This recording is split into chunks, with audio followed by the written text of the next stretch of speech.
happy you'll be available, Willard.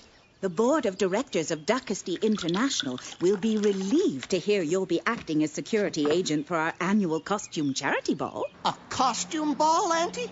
You know how much I like traveling with you, Auntie, and dressing casual. I'll enjoy choosing a costume. Me too.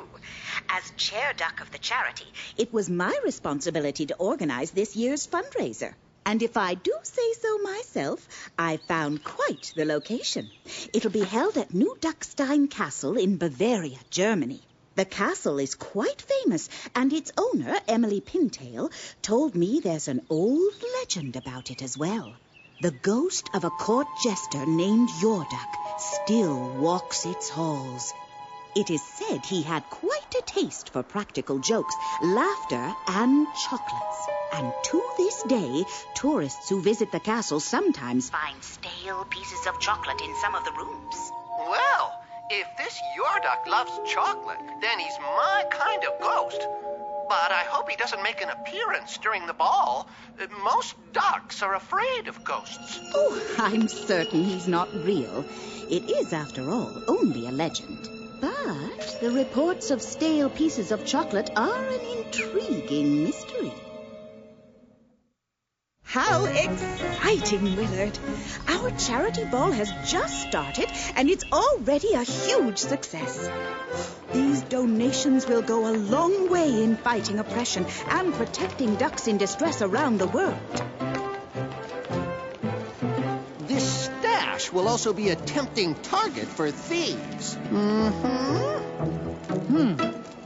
With you here, Willard, I'm sure no one would dare try to steal it. What a beautiful castle. Shame Emily Pintail has to sell it. Too bad for her. Not so bad for me. Oh, dear. Emily didn't tell me anything about having to sell her castle. I wonder why. Lucky if she is. This place is in perfect condition and will sell for a fortune. If you will please excuse me, Willard, I want to find Emily to see what is going on. Cheapskate. Excuse me, Emily.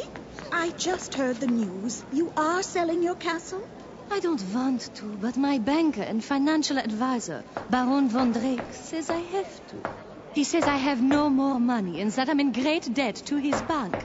I have to sell the castle to repay the loans. Oh, I wish I had known. I would never have asked you to host this charity ball. Actually, it's wonderful timing, really. People can see the castle in all its glory, so the price will go up. This is the perfect open house. I wish I didn't have to sell, though. This castle has been in my family since King Ludoc built it centuries ago. Is that the court jester you told me about? Yes, that's your duck. I'm sure he'd find it funny that I have to sell the castle. Well, I don't find it funny at all. Oh, I wish there was something I could do. Thank you, Miss Mallard. Perhaps something will happen and I won't have to sell after all. Verna, darling, what do you plan to do with the castle if you become the new owner? Luxury condominiums, my dear. I will rip out the inside and rebuild it with the modern amenities. You can't be serious, darling. This castle is full of heritage. What about the history? History mystery. The old must make way for the new. That's where the prophets lie. Money isn't everything, Verna.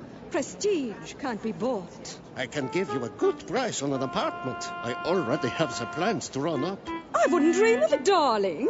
Besides, aren't you being overconfident? What if someone else outbids you? Oh, impossible! Who could do so? No one in Germany has more money than me and my partner, Baron von Drake. But, darling, you never know how someone's fortunes might change. Are you speaking of yourself, Countess Goosander? Everyone knows your family is not as wealthy as it once was. You will see, Verna. The Goosander name will soon be famous once again.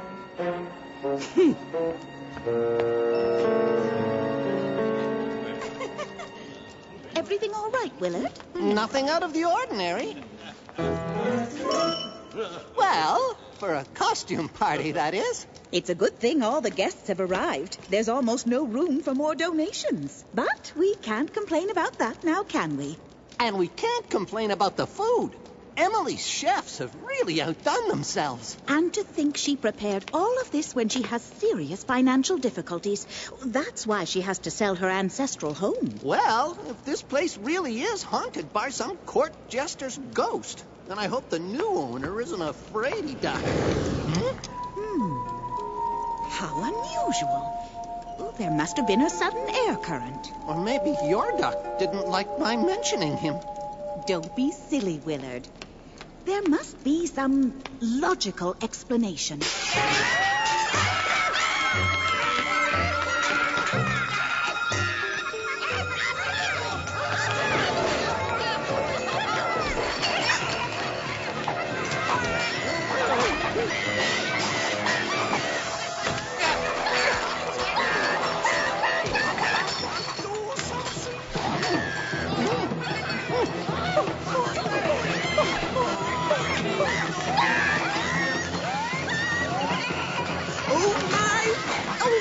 Fumble the catch. What a pity. Your duck! I'll get him! Willard, there! What?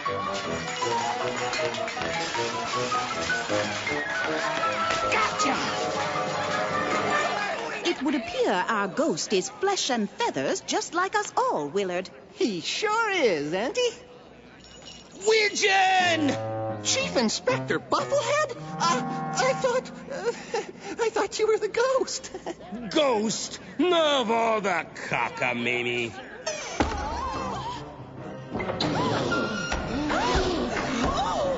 The doors, the windows, they are locked. We're trapped.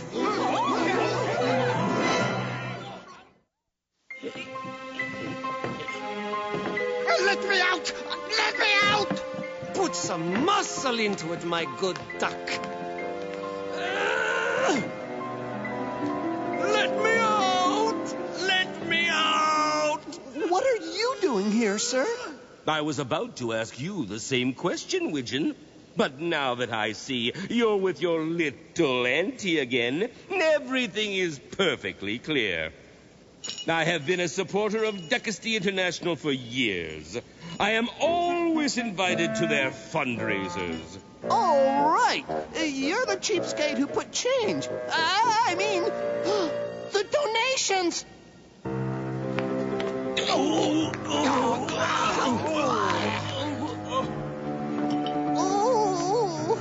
I can't believe it. I fell for the oldest trick in the book. Cause a diversion and steal the cash. What a diversion. There has to be some logical explanation for all of this. You're right about that, Auntie. It's your duck. Remember how he likes chocolate? But this piece of chocolate isn't stale. So his tastes have improved over the centuries. Here, let me be the judge. Stop talking nonsense, Widgeon. Everyone knows there is no such thing as ghosts.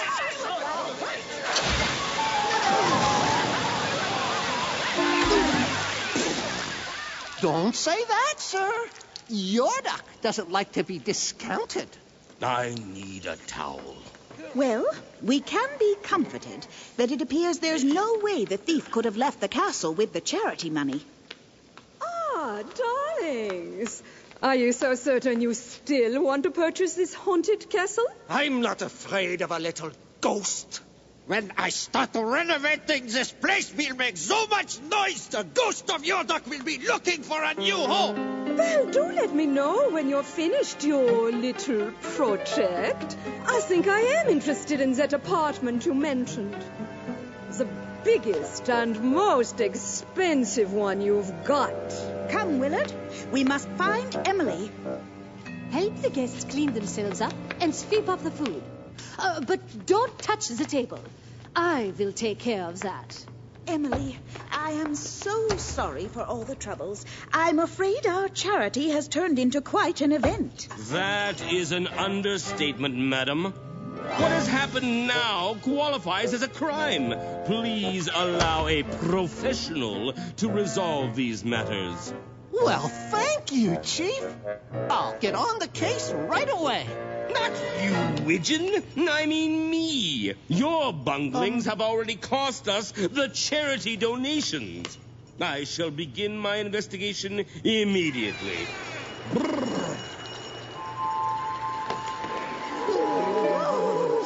Turn up the heat! Someone light the fire.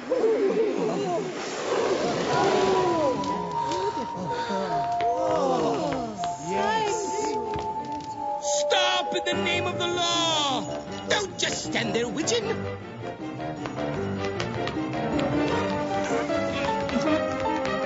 Gotcha!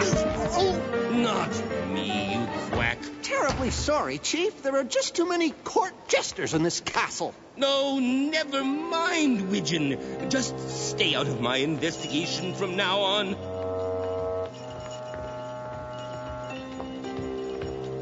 Come, Willard. Let us begin our own investigation. Have you found anything suspicious on the table, Emily, that might explain the flying food? Only that. Look, a piece of chocolate. Your duck. This place is haunted. I wouldn't buy this place if you paid me. Stale. Emily, do you mind if Willard and I search the castle? I believe there is more to all of this than a simple haunting. What are we looking for, Auntie? Chocolate smears. Auntie, you're not starting to believe in your duck, are you? Yes and no. I have not yet made my decision. I see no chocolate here.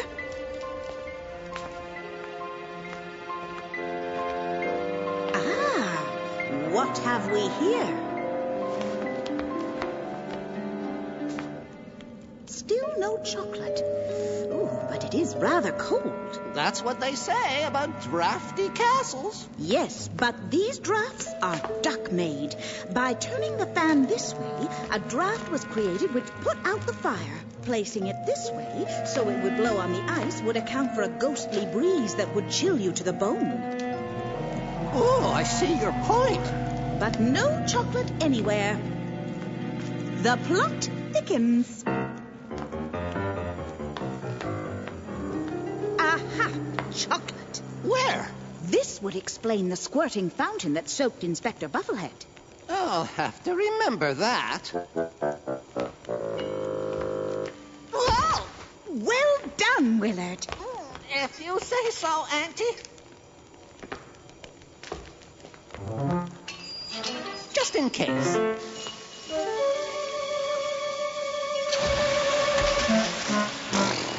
When I get my hands on that ghost. Someone has gone out of their way to hide what is at the end of these wires. You're telling me. Stale.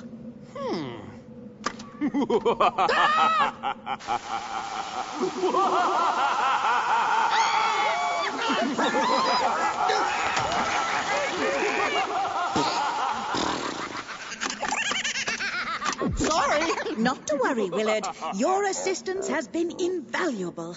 I now know what has happened tonight and why. You do? Yes, and now it is time to trap the villain, or should I say, villains. Willard, I need you to go to the kitchen and find a fresh box of chocolates. There should be lots, as I saw some on the buffet table before the chaos began. And Willard, the gooier, the better. What could Auntie possibly want with gooey chocolates? I'm the one with the sweet beak.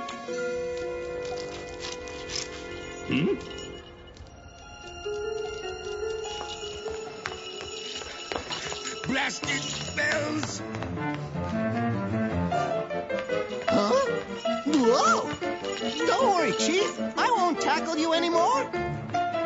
Inspector Buffethead? Of course it's me, you fool. Did you see the jester? He went down. I thought he was you. Typical.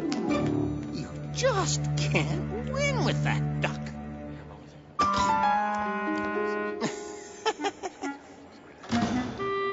Thank you, Willard.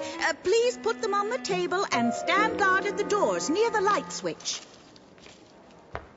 What started out as an elegant charity ball has turned into an evil plot to steal the donation money and force Emily Pintail to sell her castle. You mean it wasn't your duck? Who would do such a thing? But what makes this a truly intriguing mystery is that there is more than one suspect among us. Baron von Drake, the Countess Van Goosander, Werner Woodduck, and Emily Pintail. This duck is out of her mind. How dare you accuse one such as I? I'm a builder, not a thief. How could I force myself to sell? Even though Emily and I had numerous discussions about the charity ball, she never once mentioned that she had to sell her castle. She later admitted to me she wanted to hold the party here because it would be an excellent opportunity to have an open house. But her real plan was to show how haunted the castle was, so no one in their right mind would buy it. So she set mouse traps underneath the platters of food and set them off to fling food and mimic Yorduck playing one of his practical jokes. And she used her newly installed security system, which automatically locks shutters and doors, to trap everyone inside. She quickly cleaned up the mousetrap evidence and planted a piece of stale chocolate to throw suspicion on Yorduck. Willard Widgeon of the Swiss police found the wires hooked up to a stereo system with loud laughter used to complement the haunting effect, which was completed by an appearance of Yorduck himself, when in fact it was Emily in disguise. I admit it. I faked the haunting. I didn't want to sell the castle, but I didn't steal the money. I know, and pretending to be a ghost isn't a crime. But stealing charity donations and trying to trick an innocent duck out of her home is. Baron von Drake is Emily's banker and financial advisor. He convinced her she was broke and that she had to sell the castle or it would be repossessed by the bank. It was Willard who pointed out how well maintained the castle is. But how could someone who is broke keep up the costly repairs, such as installing a high-tech security system? As the financial advisor coming to visit his client, the Baron familiarized himself with the layout of the castle, so he would know how to do a haunting of his own.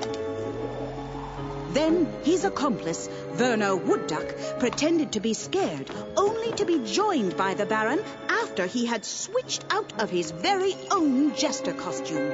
Werner Woodduck was even lucky to be a victim of Emily's haunting, so that later, when it came to him making a bid on the castle, he would make the lowest bid possible, since he could pretend he was convinced the castle was really haunted. At first, I suspected that the Baron and Werner had stolen the donation money, but when Willard and I found a fresh piece of chocolate in its place and a gooey chocolate smear on the fountain's valves, I realized we had yet another pretend haunting on our wings. But this ghost has a sweet beak that will trap them in the end.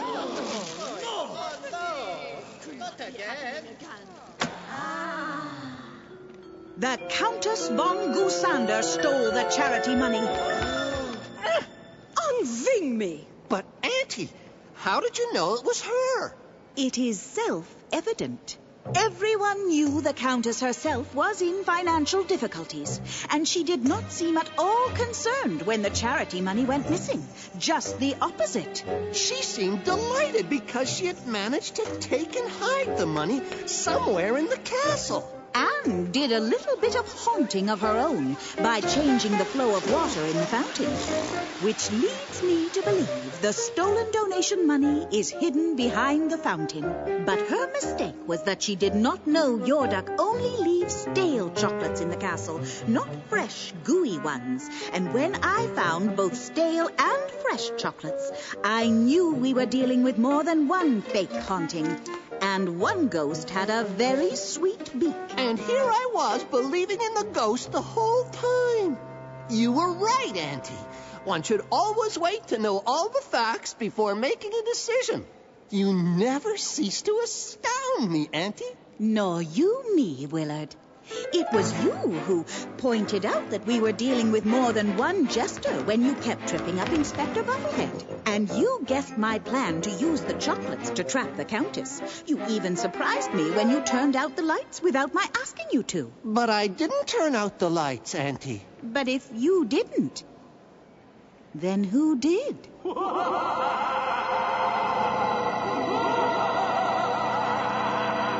I've had enough of ghosts. Wasn't me. Not me. I didn't do that one. Maybe Inspector Bubblehead had something to do with it? Maybe, Willard. But then again, maybe not.